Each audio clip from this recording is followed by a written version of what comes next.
बाहर आया तो अनन्या वहाँ से जा चुकी थी। उसने भी जल्दी से कपड़े पहने और बाहर निकलकर डाइनिंग टेबल पर पूरे परिवार को ज्वाइन कर लिया, जो कि ऑलरेडी अपना आधा नाश्ता कर चुके थे। कुर्सी पर बैठते ही अभिनव को लगा कि वो सिंह परिवार का आज का डिस्कशन मिस कर चुका था और अब आगे जो बात होगी उसको समझने में उसे तकलीफ होने वाली थी। अभी भी उम्मीद है दादाजी, मैं आज ही प्रोटॉन पब्लिशर्स जा रही हूँ। उनसे मीटिंग करके मैं ये क्लियर करके आऊंगी कि उन्हें इस डील के किस पार्ट से प्रॉब्लम है, अनन्या ने कॉन्फिडेंटली कहा। हाँ बेटा, आज तो डील एकदम पक्की करके ही आना, शर्मिला ने उसका हौसला बढ़ाते हुए कहा। अनन्या की बात सुनकर हरदेव ने सिर हिलाकर हामी भरी। ठीक है, कोशिश पूरी करना उन्हें कन्विंस करने की, ये हमारा लास्ट चांस है। अनन्या ने भी हरदेव की बात पर सिर हिलाया। वो कैसे भी करके आज प्रोटॉन से डील फाइनल करना चाहती थी। जब टेबल पर फिर से सन्नाटा छा गया तब हरदेव अभिनव के मुंह से उसका ओपिनियन सुनना चाहते थे। हालांकि फिर उन्हें यह भी एहसास हुआ कि अभिनव टेबल पर तब आया था जब पूरी बात ऑलरेडी खत्म होने को आ चुकी थी। नाश्ता करके सब एक एक करके उठ गए और अपने अपने काम पर निकल गए। अपने ऑफिस तक ड्राइव करते हुए ही अभिनव ने रानी को फोन लगा दिया, जो उसने 1 सेकेंड में उठा भी लिया। Good morning mister Garhwal. Morning.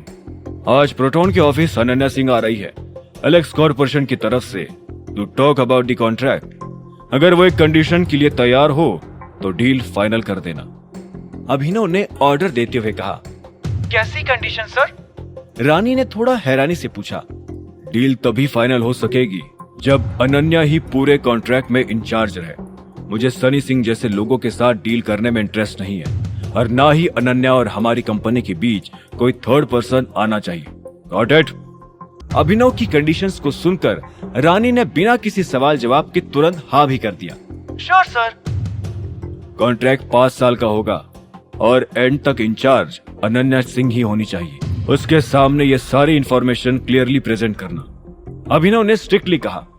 रानी उसकी सभी बातों पर लगातार सिर हिलाते हुए हाँ करे जा रही थी। नो प्रॉब्लम सर, कम्युनिकेशन पूरी तरह से ट्रांसपेरेंट रहेगा।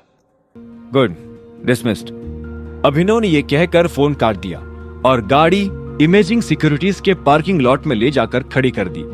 कंपनी के गेट के सामने आते ही अभिनव ने देखा कि 2 बड़े ट्रक्स में से कई सारे बॉक्सेस निकलकर अंदर जा रहे थे।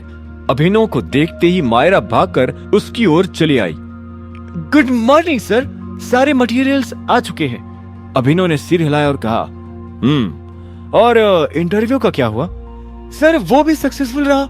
आपके लिए एक बेस्ट सेक्रेटरी और स्किल अकाउंटेंट हायर हो चुके हैं। आप चाहे तो उनके साथ एक पर्सनल मीटिंग कर सकते हैं। मायरा ने अपने चेहरे पर एक हल्की सी मुस्कुराहट बरकरार रखते हुए कहा। जब से उसने अभिनव को अलायना के साथ देखा था तब से वो उसकी काफी रिस्पेक्ट करने लगी थी। नहीं, उसकी जरूरत नहीं, आई ट्रस्ट यू, अभिनव ने उसे दिलासा दिया। Thank you sir. मुस्कुराते हुए ही मायरा अभिनव के साथ ऑफिस के अंदर चली आई। चलते हुए ही मायरा को अचानक कुछ याद आया और उसने अपने पर्स में हाथ डाला। सर, ये आपका कार्ड, सॉरी मैं देना भूल गई थी। अभिनव ने उससे वो कार्ड ले लिया। कार्ड लेट देने के लिए वो उससे शिकायत करने वाला था, लेकिन फिर उसने सोचा कि वो खुद भी अपना कार्ड मांगना भूल चुका था। हालांकि उस ब्लैक कार्ड को फिर से अपने हाथों में लेकर अभिनव को वो पावर महसूस नहीं हुई जो पहले हुआ करती थी। इसके पीछे कारण यही था कि अब उसके पास इससे भी कीमती ब्लैक डायमंड कार्ड मौजूद था। अभिनव के साथ मायरा उसके कैबिन में आ गई, जहाँ पर एक लड़की ऑलरेडी अपने हाथों में फाइल लेकर बैठी थी। अभिनव ने उसे देखते ही कंफ्यूज्ड होकर मायरा की ओर देखा। सर, आपकी नए सेक्रेटरी टीना। अभिनव और मायरा को देखते ही टीना तुरंत ही अपनी चेयर से खड़ी हो गई। Good morning sir. Good morning, Abhinav ने फिर मायरा की ओर देखकर कहा। डिसमिस्ड। मायरा सिर हिलाकर वहां से चली गई। अभिनव अपनी डेस्क पर आकर बैठा और उसने फिर टीना की ओर देखा। मटेरियल आ चुका है राइट? अब इंजीनियर्स को अपने काम पर लग जाना चाहिए। मैं जल्दी उनका डिपार्टमेंट विजिट करूंगा। ओके सर, टीना ने सिर हिलाकर कहा। एक्सपेक्टेड डिलीवरी और इंस्टॉलेशन कब तक है? अभिनव ने एक और सवाल पूछा। टीना ने अपनी फाइल खोली और उसमें देखकर कहा, वेडनेसडे सर। ठीक है, चलो अभी ही इंजीनियरिंग डिपार्टमेंट विजिट करके आते हैं, अभिनव ने कहा और वो उठकर कैबिन से बाहर जाने लगा। टीना भी फाइल लेकर उसके पीछे आने लगी। आगे की कहानी जानने के लिए देखें अगला एपिसोड सिर्फ पॉकेट एफएम के यूट्यूब चैनल पर, और द रिटर्न ऑफ टाइगर के सारे एपिसोड्स को सुनने के लिए डिस्क्रिप्शन में दी लिंक से डाउनलोड करें पॉकेट एफएम ऐप।